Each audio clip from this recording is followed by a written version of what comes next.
ರಾಜ್ಯ ಸರ್ಕಾರ ಗೃಹಲಕ್ಷ್ಮಿ ಯೋಜನೆಯನ್ನ ಪರಿಷ್ಕರಣೆ ಮಾಡುವಂತ ಪ್ರಯತ್ನಕ್ಕೆ ಕೈ ಹಾಕಿದೆ.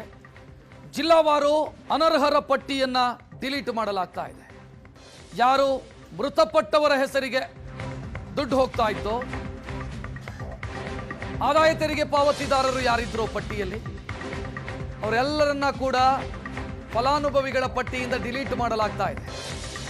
ಇಲ್ಲಿಯವರೆಗೆ 4,30,000 ಡಿಲೀಟ್ ಆಗಿರುವಂತಹ ಹೆಸರುಗಳು. 4,30,000 ಮಂದಿ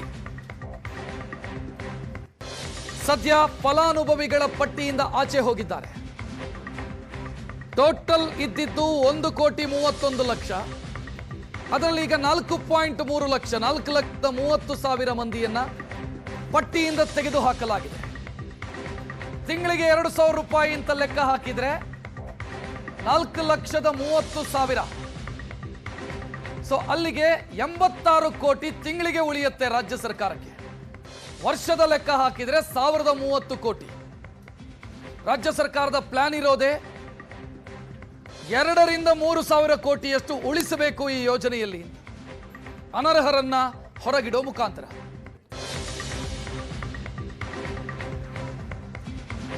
$1.95 ಲಕ್ಷ ಜನ ಮೃತಪಟ್ಟಿದ್ರು, ಅವರ ಖಾತೆಗೆ ದುಡ್ಡು ಹೋಗ್ತಾ ಇತ್ತು. ಇನ್ನು 1.96 ಲಕ್ಷ ಆದಾಯ ತೆರಿಗೆ ಪಾವತಿದಾರರು, ಅವರಿಗೂ ಕೂಡ ದುಡ್ಡು ಹೋಗ್ತಾ ಇತ್ತು. ಆಧಾರ್ ಕಾರ್ಡ್ ಅಪ್ಡೇಟ್ ಮಾಡದಂತ 20,000 ಖಾತೆಗಳು. ಸೊ ಇದೆಲ್ಲವನ್ನ ಕೂಡ ಈಗ ಡಿಲೀಟ್ ಮಾಡಲಾಗ್ತಾ ಇದೆ. ಮೃತಪಟ್ಟವರ ಹೆಸರಿಗೆ ಇವತ್ತಿಗೂ ಕೂಡ ದುಡ್ಡು ಹೋಗ್ತಾ ಇತ್ತು. ಅಧಿಕಾರಿಗಳಿಗೆ ಅದನ್ನ ಕಂಟ್ರೋಲ್ ಮಾಡೋದಕ್ಕೆ ಸಾಧ್ಯ ಆಗಿರಲಿಲ್ಲ. ಸದ್ಯ ದುಡ್ಡು ರಿಕವರಿ ಮಾಡೋದು ಮತ್ತು ಇಮಿಡಿಯೇಟ್ ಸ್ಟಾಪ್ ಮಾಡೋದು, ಯಾರ ಮೃತಪಟ್ಟವರ ಅಕೌಂಟಿಗೆ ಏನು ದುಡ್ಡು ಹೋಗ್ತಾ ಇದೆ ಅದನ್ನು ಇಮಿಡಿಯೇಟ್ ಸ್ಟಾಪ್ ಮಾಡಿ, ಸಾಧ್ಯ ಆದರೆ ದುಡ್ಡು ರಿಕವರಿ ಮಾಡುವಂಥ ಪ್ರಯತ್ನಕ್ಕೆ ಸರ್ಕಾರ ಚಾಲನೆಯನ್ನು ಕೊಟ್ಟಿರೋದು. ಗೃಹಲಕ್ಷ್ಮಿ ಯೋಜನೆ ಸುಮಾರು 28,000 ಕೋಟಿ ವಾರ್ಷಿಕ ಬಜೆಟ್ ಅದಕ್ಕೆ. ಆ ಯೋಜನೆಗೆ 2ರಿಂದ 3,000 ಕೋಟಿ ಉಳಿಸಬೇಕು ಅಂತ ರಾಜ್ಯ ಸರ್ಕಾರ ಯೋಚನೆ ಮಾಡ್ತಾ ಇದೆ. ಹೆಚ್ಚಿನ ಡೀಟೇಲ್ ಇಡೋದಕ್ಕೆ ನಮ್ಮ ಪ್ರತಿನಿಧಿ ರಕ್ಷಾ ನೇರ ಸಂಪರ್ಕದಲ್ಲಿ. ರಕ್ಷಾ, ಮೇಜರ್ ಸರ್ಜರಿ ಆಗ್ತಾ ಇದೆ ಅಂತ ಅನ್ಸುತ್ತೆ ಗೃಹಲಕ್ಷ್ಮಿಯಲ್ಲಿ. 4,30,000 ಮಹಿಳೆಯರನ್ನ ಡಿಲೀಟ್ ಮಾಡಿದ್ದಾರೆ.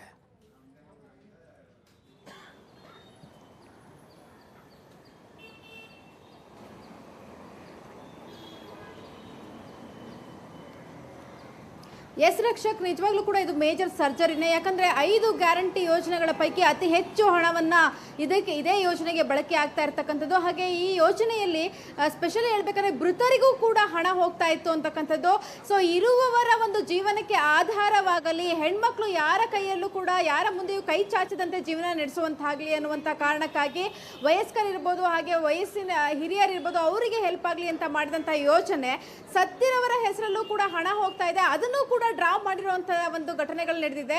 ಶೇಕಡ 1.96ರಷ್ಟು 1,96,00,000 ಜನಕ್ಕೆ ದುಡ್ಡು ಹೋಗಿದೆ ಅಂತಕ್ಕಂಥದ್ದು. ಸೊ 2 ಲಕ್ಷದಷ್ಟು ಜನಕ್ಕೆ ಮೃತರಿಗೆ ದುಡ್ಡು ಹೋಗಿದೆ ಅಂತಕ್ಕಂಥದ್ದು. ಸೊ ಅದರಲ್ಲಿ 30% ಹಣವನ್ನು ಡ್ರಾ ಮಾಡ್ತಾ ಇದ್ದಾರೆ. ಅಂದರೆ ATM ಮೂಲಕ, ಹಾಗೆ ಖುದ್ದು ತಾವೇ ಹೋಗಿ ಬ್ಯಾಂಕ್ಗಳಲ್ಲೂ ಕೂಡ ಡ್ರಾ ಮಾಡಿರುವಂಥ ನಿದರ್ಶನಗಳನ್ನ ಕೊಡ್ತಾ ಇದ್ದಾರೆ. ಜೊತೆಗೆ ಮಿಕ್ಕ ಹಣವನ್ನು ಡ್ರಾ ಮಾಡೇ ಇಲ್ಲ. ಸುಮಾರು 1 ಕೋಟಿಗೂ ಹೆಚ್ಚು ಹಣ ಇನ್ನೂ ಕೂಡ ಯಾರೆಲ್ಲ ಗೃಹಲಕ್ಷ್ಮಿ ಯೋಜನೆ ಅಡಿಯಲ್ಲಿ ಹಣವನ್ನು ಹಾಕಿದ್ರೋ ಆ ಹಣ ಇನ್ನೂ ಕೂಡ ಬ್ಯಾಂಕ್ನಲ್ಲಿ ಹಾಗೆ ಇದೆ. ಅದನ್ನು ಕೂಡ ವಾಪಸ್ ಪಡೆಯುವ ನಿಟ್ಟಿನಲ್ಲಿ ಸರ್ಕಾರ ಆಲೋಚನೆಯನ್ನ ಮಾಡ್ತಾ ಇರ್ತಕ್ಕಂಥದ್ದು. ಈ ನಿಟ್ಟಿನಲ್ಲಿ ಮೇಜರ್ ಸರ್ಜರಿ ಅನ್ನೋ ರೀತಿಯಲ್ಲಿ ಮೇಜರ್ ಪರಿಷ್ಕರಣೆಯನ್ನ ಮಾಡಿದ್ದಾರೆ. ಆಗ ಕಂಡು ಬಂದಿರತಕ್ಕಂಥದ್ದು ಸುಮಾರು 4 ಲಕ್ಷಕ್ಕೂ ಹೆಚ್ಚು ಜನ ಫೇಕ್ ಇದ್ದಾರೆ ಅಂತ. ಅಂದ್ರೆ 2 ಲಕ್ಷದಷ್ಟು ಮೃತರಿದ್ರೆ ಇನ್ನ 2 ಲಕ್ಷ GST ಹಾಗೂ IT ರಿಟರ್ನ್ಸ್ ನ ಮಾಡ್ತಾ ಇರ್ತಕ್ಕಂಥವ್ರು ಅಂತ. ಅವರೆಲ್ಲರೂ ಕೂಡ ಕೋಕ್ ನೀಡಲಾಗಿರ್ತಕ್ಕಂಥದ್ದು. ಅವರಿಗೆ ಈ ತಿಂಗಳಿಂದ ಯಾವುದೇ ಹಣ ಹೋಗೋದಿಲ್ಲ. ಈಗಾಗಲೇ ಹೋಗಿರುವಂತಹ ಹಣ ಡ್ರಾ ಮಾಡದೇ ಉಳಿದಿದ್ರೆ ಅದನ್ನು ಕೂಡ ವಾಪಸ್ ತರುವಂತಹ ನಿಟ್ಟಿನಲ್ಲಿ ಸರ್ಕಾರ ಮುಂದಾಲೋಚನೆಯನ್ನ ಮಾಡ್ತಾ ಇರ್ತಕ್ಕಂಥದ್ದು ರಕ್ಷಿತ. ಅದನ್ನ ಹೊರತುಪಡಿಸಿದ್ರೆ ಇನ್ನು KYC ಯನ್ನ ಮಾಡಿಸ್ತಾನೆ ಇರುವಂತವರು, ಹಾಗೆ ಆಧಾರ್ ಲಿಂಕ್ ಮಾಡ್ತಾನೆ ಇರುವಂತವರು ಕೂಡ ಸುಮಾರು 30,000ದಷ್ಟು ಜನರನ್ನ ಈಗಾಗಲೇ ಗೃಹಲಕ್ಷ್ಮಿ ಯೋಜನೆಯಿಂದ ಕೈ ಬಿಟ್ಟಿದ್ದಾರೆ.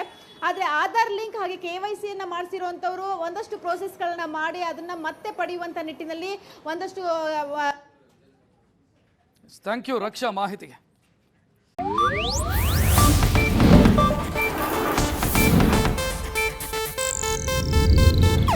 ಇದು ಏಷ್ಯಾನೆಟ್ ನ್ಯೂಸ್ ನೆಟ್ವರ್ಕ್ ಪ್ರಸ್ತುತಿ.